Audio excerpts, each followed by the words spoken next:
popolazione è afflitta dalla miseria, la malattia, tutte le ricchezze che noi abbiamo, forestiale, laghi, oro, diamanti, e il popolo non riesce a usufruire a questa ricchezza. Basta questa cosa, basta. Kabila se ne deve proprio andare. Non ti vogliamo, te ne devi andare, Kabila, basta, basta, basta. Oh.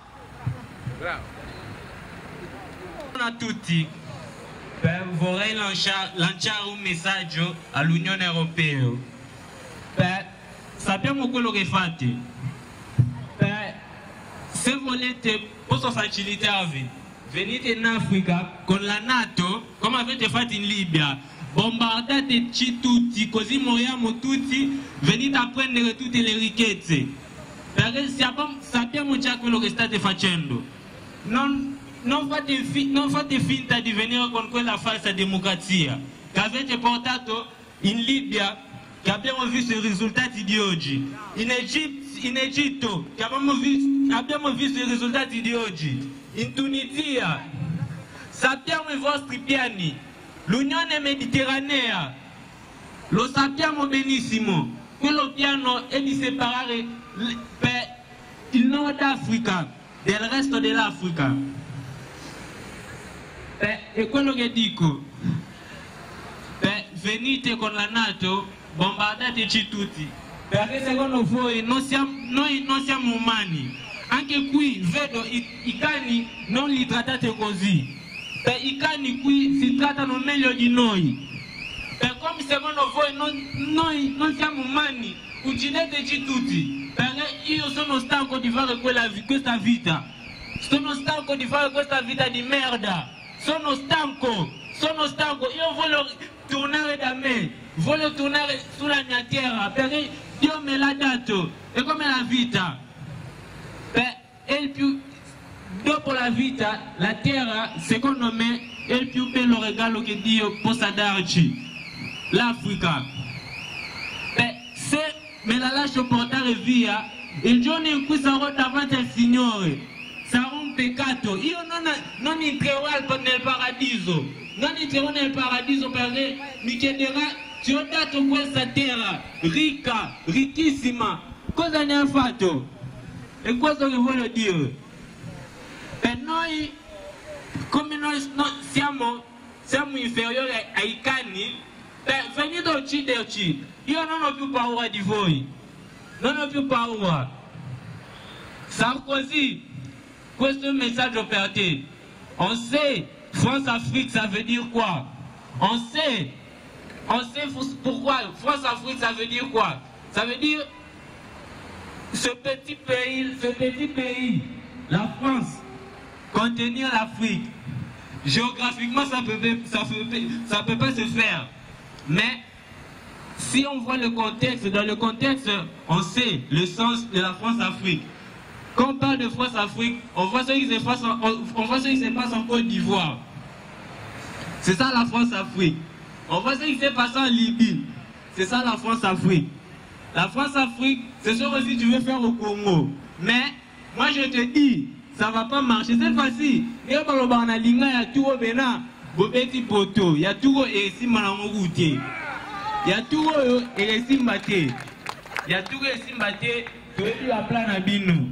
Donc, tu es déjà, Joanna, il y a France 24 avertissements, TV5, va sentir Bissot, va dire que on ne reconnaît plus le Congolais. Donc, il y a solo, oh, Bosakani, tant que les femmes, non, là, Bosakani, mais il y a tout les femmes à Mouki, donc, j'ai zaté. Il y a tout, soit notre terre, le Congo, l'Afrique, soit rien. Parce qu'on sait déjà, ceux qui viennent en France, si on vient en France, tu vas nous chasser. Vous ne voulez pas de nous ici. Maintenant, qu'est-ce que vous voulez faire en Afrique? C'est ce que moi je dis. Donc, ici, on dit la crise, tout cet argent-là, vous investissez ça dans les guerres, c'est tout un cycle avec l'aide humanitaire. On sait que l'aide humanitaire, ce n'est pas pour aider l'Afrique. L'aide humanitaire nous aide en rien. C'est vous qui en profitez. Donc, c'est ce que je dis.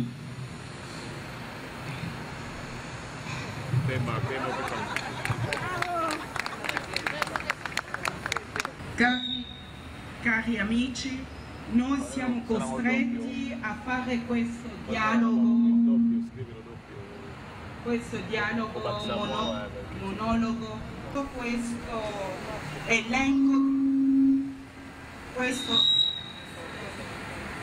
elenco di avvenimenti.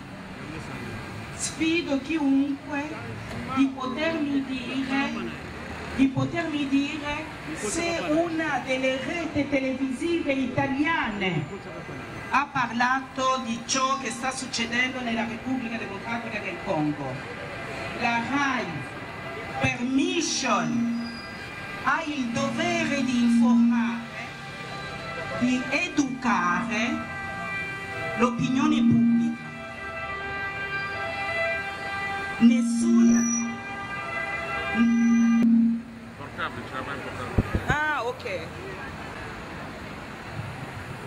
Nessuna delle reti italiane. Abbiamo perso energia, tempo per contattare. Non doveva uscire assolutamente niente. Il blackout era già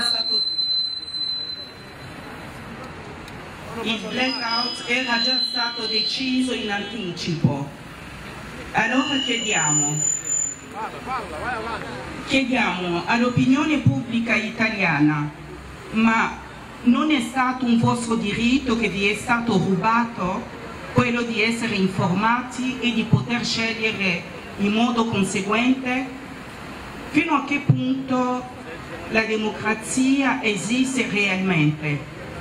E noi per questo siamo qui, anche in pochi, ma nella speranza che chi passa o chi sente anche da lontano sappi che nel Congo sta succedendo l'usurpazione della democrazia, sta succedendo il boicottaggio dei diritti umani e noi più tardi andremo a presentare un memorandum al rappresentante per l'Italia dell'Unione Europea perché nessuno possa dire non lo sapevamo. Non siamo andati presso il governo perché in questo momento il governo italiano è un governo tecnico. In Parlamento abbiamo già fatto diverse iniziative. La nostra associazione è andata fino alla Commissione dei diritti umani del Senato e questo 2 anni fa. Abbiamo chiesto all'Italia di implicarsi e di essere un modello di politica di cooperazione e politica internazionale. La nostra richiesta è caduta nel vuoto perché andava bene così e noi abbiamo deciso che non va bene così. Ecco perché siamo qui e andremo fino in fondo. E oso sperare che qualche italiano si fermerà, condividerà con noi questa lotta, perché non è solo la lotta del popolo congolese, è la lotta di tutti i popoli che rivendicano il diritto alla democrazia, il diritto al rispetto. Se oggi l'Occidente non si implica in questa lotta, avrà tradito i fondamenti della sua creazione. Come l'Europa si presenta come il modello che esporta nel mondo la democrazia, cosiddetta democrazia, allora noi l'aspettiamo al varco, l'aspettiamo e vogliamo vedere fino a che punto sarà coerente o si tradirà.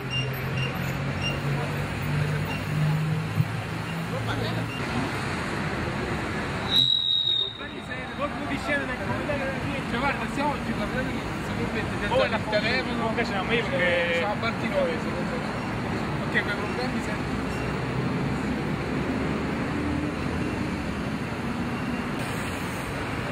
Poi è abbastanza.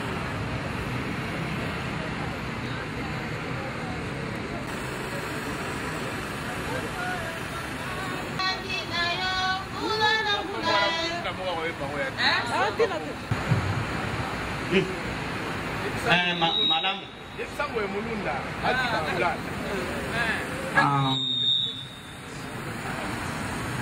Omoni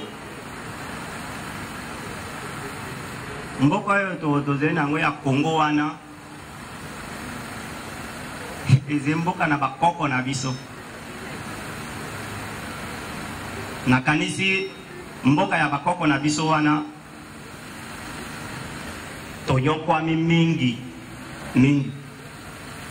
biso tosenge konyokwama te kasi lokola bino ba oyo bati bino mpo te bosalisa population boboyi kosalisa bango bolingi liwa na bango bolingi mawa na bango bolingi te bango bakenda nde kokufa bakunda bango bino bozala malamu na yango na kosenge na yo Kabila na bandeko no nyonso wana ya Rwanda bino banso bozali wana na kosenge na bino biso tozali bato koliki atete mwana moke asenge koteleme abeti mbonda bakolo nyonso babini na yango wana lokola bino bobandi kosala oyo te tosepeli na nango te tokotelema biso tokotelema awa nalobaki na mbala liboso nalobi ambassade na biso nde esalemi likambo ke awa na etali bamonaki yango te pamba te tolembi na bino bozo kolinga ntango nyonso bomitondisana na bisengo bie bizali omboka na biso bisengo bina bizali mpona bato nyonso ezali mpona moto moko te soki bisengo bina bizali mpona yo mpona nini bandeko na biso bazali kokufa bazali na pasi bazali na minyoko ntango mosusu yo omonaka te kasi lokola vote esili kolekana na kosenge na bino baso ezala ta nani seni ezala bino Union Européenne ezala nani ati loboko na kati na Congo mpona kobetisa biso azonga nsima atika biso ntango mosusu so tokoki te ata so tokoki kosala camion te tokoki kosala telefone te tokoki kosala eloko moko te kasi mabele na biso tosengeli kokende ntango mosusu kolona ata makunde mpona bana na biso oyo bakobotama na nsima mpo balia yango na esengo ezali tete bana na biso bakoka kolia te bazala na pasi bino bozala na esengo te yango wana lelo eza eloko ya moke balobi eloko ebandaka kaka moke na moke nsima ekokoma eloko ya monene soki eloko ekomi ya monene bandeko na ngai nakanisi totelemi awa tovandi awa tozie na esengo te nani kati na biso azali ya na esengo soki avandi ya na etali azie na esengo nani moto moko te bongo mpona nini tosenge kotelema toloba tete na boyi ngai na meleke masanga soki na boyi lelo te na omele te elingi koloba na motema na nga conscience na ngai eboyi te na omele yango te moto mosusu akokende te akotinda nga te nakende kosala likambo mai te to lokola totelemi te toboyi te totelema te toboyi na motema moko toboya te na motema mibale papa mama na nga baza bakongole nakona papa moko oyo aza malgache aza papa na nga parce akolisinga soki kable comme nous disons que un état de droit aza mutu oyo azoporte guerre na nini na Congo akokaki kozala na mboka wana bien mutu aza koloba azosala yango bien malgré nini na ye parce que soki mama soit disons mama na yo papa na ye moko ayebi origine na ye maza congolais te soki mboka ezalaka bien tolinga tozala problème te parce que histoire même ezoenseigné soki omoni ba Hitler ba Napoléon Bonaparte bamboka bazalaki nango ezalaki ya mboka na bango te mutu moko ata kosepela ke un étranger adirige mboka na ye mais aussi longtemps makambo ezokende bien tolingaki peut-être tokanga misu mais son indifférence yango elembisi biso indifférence na ye il faut kende tolembi Kabila tolingi yo te ngai nalingi yo te Kabila kende tolingi yo te kende zonga place outi zonga que tu venisses à un incident okufa ta lelo kende Kabila Kabila tolobi kende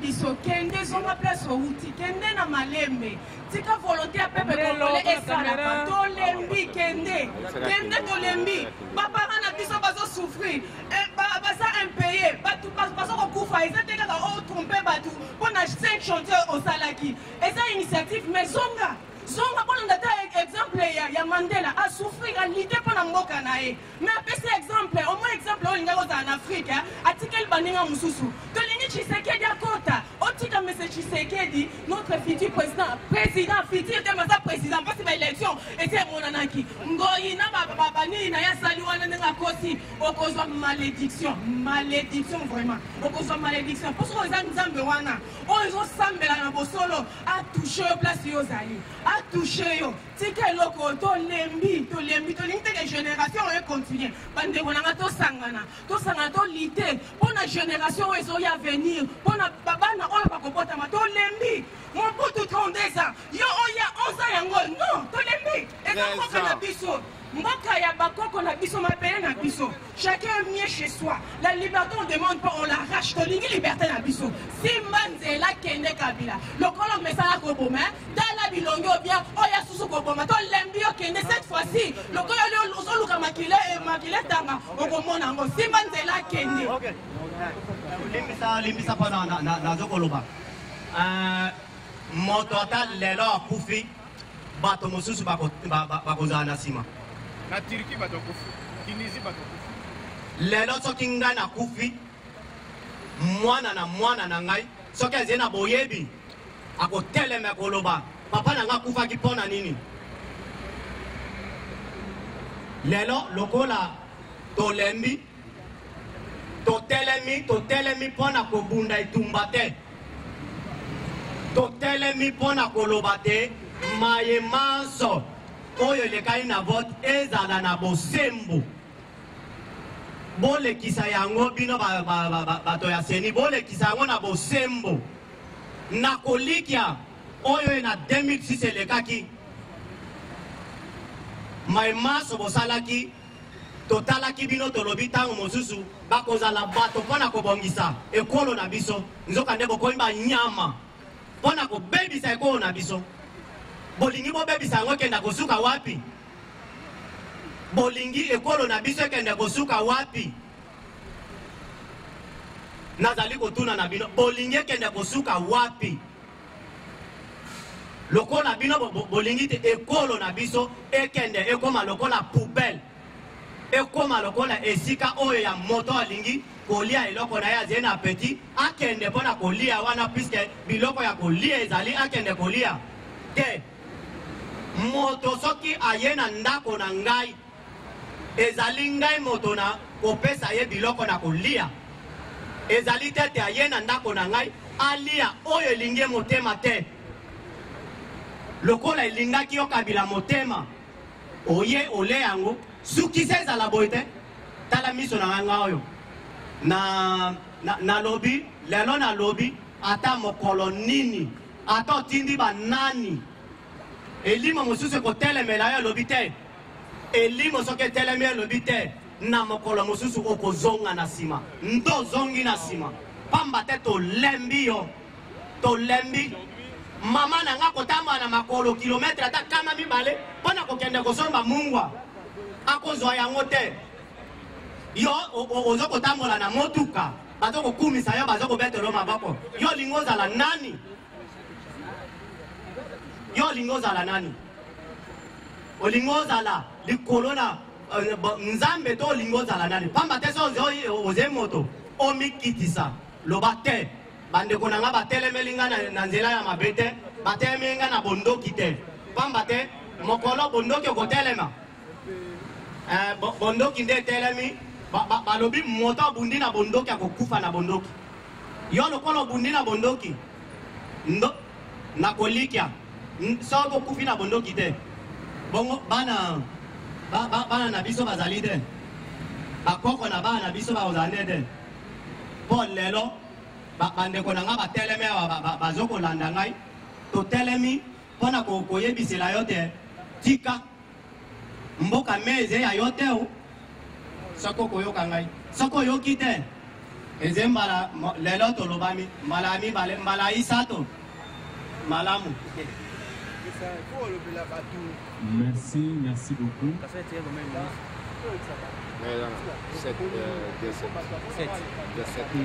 17.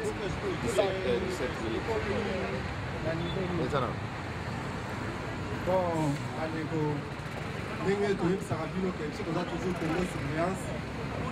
Nous surveiller l'activité de bon, Bandeko, Nengue Toyib Sarabino, qui est toujours Congo surveillance. Donc, il est toujours surveillé par le mouvement Nyon sur les autres Kalakati à Congo. Toyebi, les armes pas si na niveau de commune. Mais bon, dis-moi pas si on a. Toujours ça, Moussa la biso. Moussa la Oesengeli. Depuis, ça fait au moins 3 jours, tout le balano est le présent. Moïmoulunga, vers 19h35, nous allons air. Akendaki na Kingakati.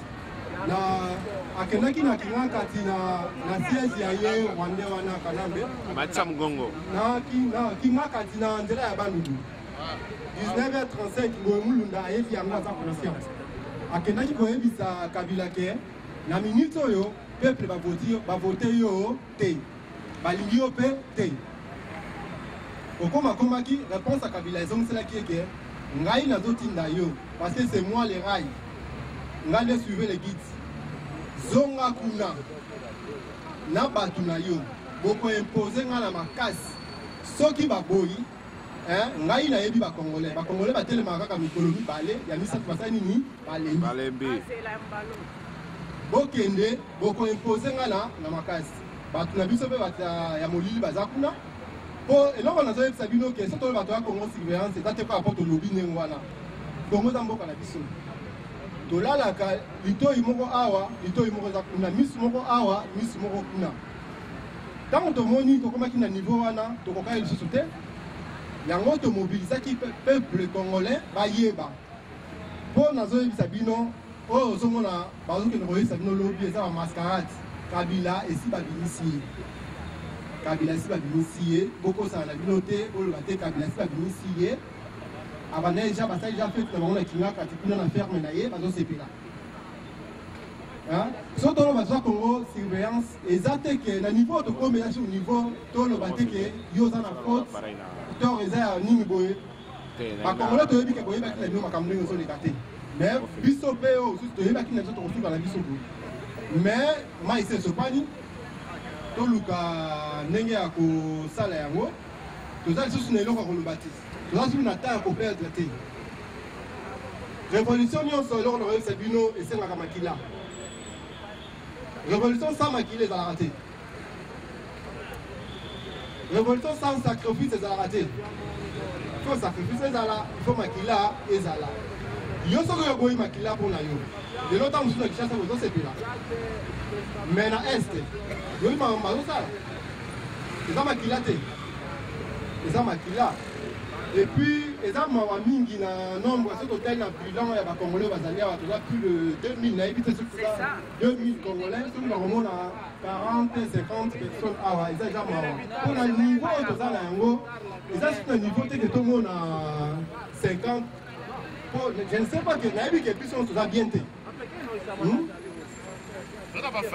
toza na famille kuna bongo bafamille na yo bon situation lelo eza yango wana te biso tozomobilize bacongolais toyebaki ke bitumba oyo ekosuka boye ezalaki esi baeuropéen esi basalaki makambo na bango bake bakosi Tshisekedi président Tshisekedi parce que ye moto azomérite bakosi ye mpo cette fois-ci Tshisekedi alingaki élection te bake bakosi ye balobi ke non kende na baélection biso tokosoutenir yo bango mutu bazwaki initiative wana koyebisa Tshisekedi ke kende na baélection biso tokosoutenir ye mpo bayebi ke sans les élections congolais ti alembaki Kabila bake bakosi ndeko na biso ntango bakomi ale Kabila na minute tozoyebisa bino Kabila akiti si or diamant ya Congo za moins 300 000 euros et pas européen ndenge azotekela bango mpo yango auti kosomba confiance na bango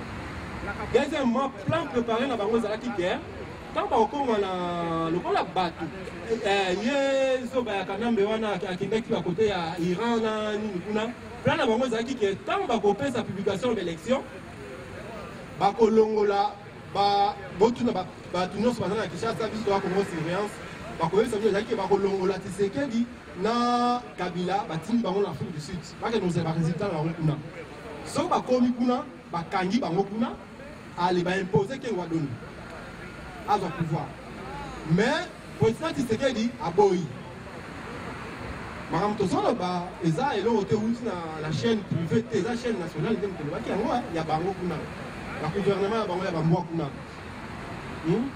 donc bandeko eloko nakoloba mingi lelo bosatendre mingi te ke na Tshisekedi bosatendre mingi te ke o na Rwanda mais eloko bino bosatendre plus eza na occupation bolonga nanu eloko nazosenga noma divergence politique ou tribale eloko wana ezoboma bakongolais yango wana po oyo aza moto akatanga po oyo aza mongala po oyo aza mokongo po oyo aza boye non bolongola biloko wana nyonso na minute oyo tozwa nanu mboka soki tozwi mboka soki yo moluba obomaka ngai nous avons des comptes à rendre soki yo mongala okalaka ngai nous avons des comptes à rendre mais okona na biso so tozongi toyebi ke toza entre biso bana famille nayebi ke moto akoboma mpe moninga aza te naoyesa bino pourquoi biso ya bato ya Congo surveillance tokomi ti na niveau oyo lelo Rwanda kulutu Rwanda na papa Tshisekedi basangani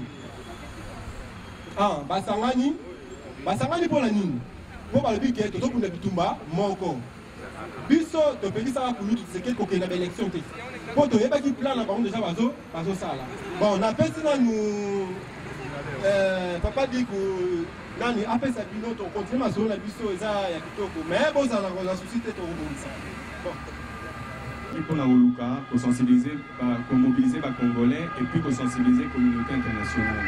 Tu as dit que Bango, Bazana Sima, Magambo, Mingi, il fallait bailler, tu as savons que ce que tu as Bazar au sang. Et on te prépare que mon Kanda, mon Boboé, autre que nous dit que la Bango Siko avant Bakanga. Comme ça, toujours, on va continuer Magambo Nabiso. Alors, on a tout le temps à Yango, pour tout bailler, mais là, on est en train de déposer les Bango. Alors, mémorandum de la communauté congolaise. Noi, membri della comunità congolese d'Italia, col presente memorandum portiamo alla conoscenza dell'opinione pubblica e della comunità internazionale, in particolar modo dell'Unione Europea, i gravi episodi di brogli che hanno caratterizzato la campagna elettorale in Repubblica Democratica del Congo. Il popolo congolese si è recato alle urne il 28 novembre scorso con la voglia e la determinazione di operare un cambiamento della sua attuale classe dirigente, compromessa nei vari episodi di corruzione, violazione dei diritti umani e nella incapacità di dare al popolo congolese una prospettiva per una società migliore. I risultati di queste elezioni, che sono a tutti voi noti, hanno premiato il candidato Etienne Tshisekedi wa Mulumba in qualità di futuro presidente della Repubblica Democratica del Congo.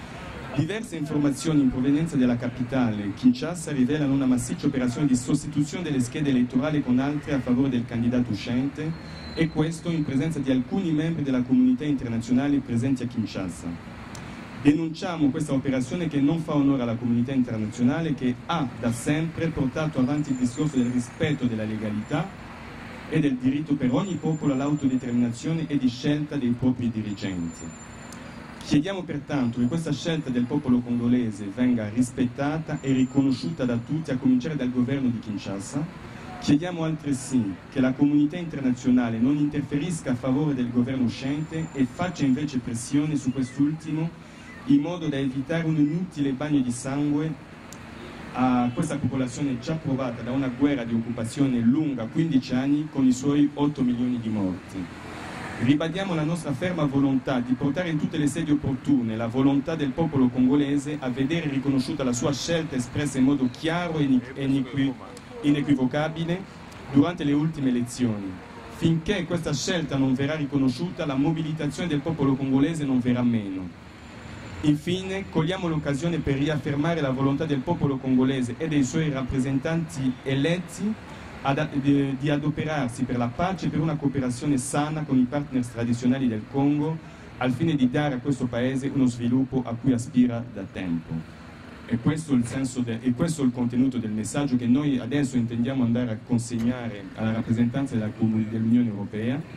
Ovviamente sappiamo che quello che diciamo qua loro lo sanno, cioè è semplicemente una formalità, e anche per farli capire che noi sappiamo che loro sanno, e così in modo che non possano dire che non siamo stati avvisati. Quindi potete proseguire tranquillamente, noi torniamo, fra un po' andiamo una delegazione di 3-4 persone a consegnare questo documento. Grazie.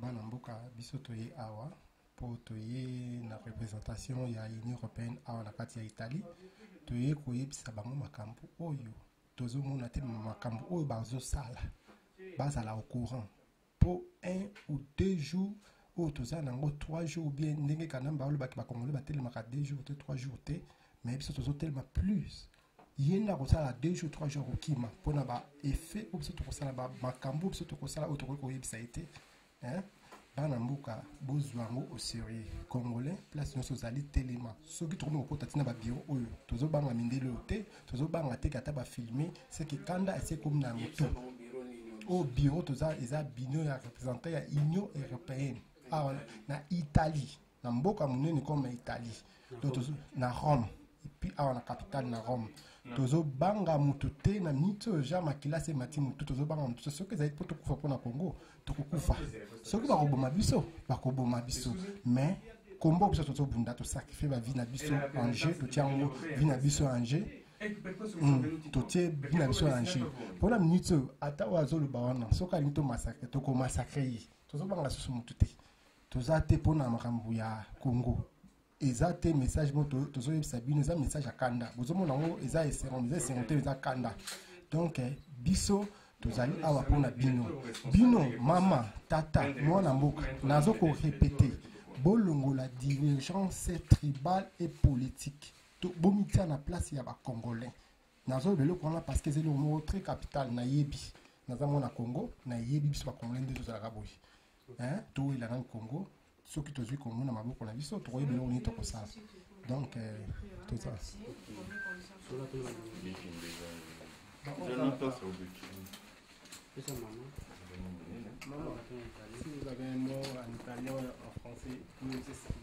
Ok, j'aimerais parler en lingala. En tout cas, si papa maintenant dans le ballon en lingala pour dans le italien. Na pesi bana ya mboka nyonso mbote ndenge ndeko na biso auti koloba toyi awa pona mboka na biso topesa lettre oyo. Andrea Maresi. Maresi, parli francese? Oui, aussi. Ok, c'est bon. Alors, c'est bon. Je voulais savoir. Nous sommes congolais de la République démocratique du Congo. Je suis sûr que vous savez qu'il y a eu des élections chez nous il n'y a pas longtemps, le 28 novembre dernier, et la population a fait un choix.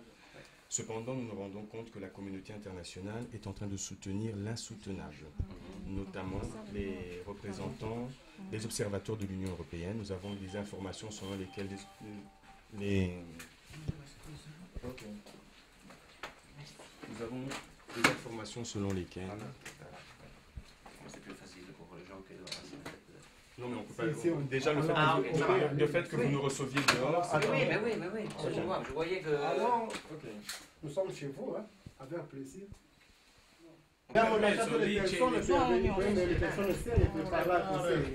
Immagino anche sotto seri. Perché lì ci sono manifestazioni, polizia, non siamo infatti lì stanno aspettando, siamo venuti a portare questo documento. Ok. En train de cautionner un peu la tricherie qui est en train de s'opérer actuellement à Kinshasa. Donc nous sommes venus pour dénoncer cela Nous avons dans différentes capitales essayé déjà de faire des manifestations. À Bruxelles, aujourd'hui, une manifestation. Comme nous sommes en Italie et nous sommes la communauté congolaise en Italie, nous avons organisé une manifestation ici à Piazza Santissima Postum. Et nous avons donc décidé de rédiger ce document que nous allons vous remettre. Je ne sais pas... C'est le nouveau attaché de presse du Parlement européen en Italie. Ok, c'est bon. D'ailleurs, vu que vous parlez italien, c'est même bon. De sorte qu'on pourra éventuellement... vous êtes italien, non? Non, ok. Donc on pourra éventuellement rester en contact pour vous donner les informations qui ne viennent pas nécessairement de vos sources, qui sont un peu, comme on dit en italien, inquinate. Donc nous vous remettons ce document que nous espérons. De toute façon, c'est le même document qui circule un peu partout. Mais c'est simplement pour voir, comme ça vous serez plus à attention au centre en fait, de l'information médiatique du Parlement, de plusieurs angles. Mais surtout la décision sera prise. Je veux dire, on va informer les parlements à Bruxelles, qui est déjà, j'imagine, conscient de ça. Et c'est important que aussi, de notre part, ça vient cette information que nous recevons aujourd'hui. De plusieurs parts, c'est mieux que la même information. Oui, c'est pour ça.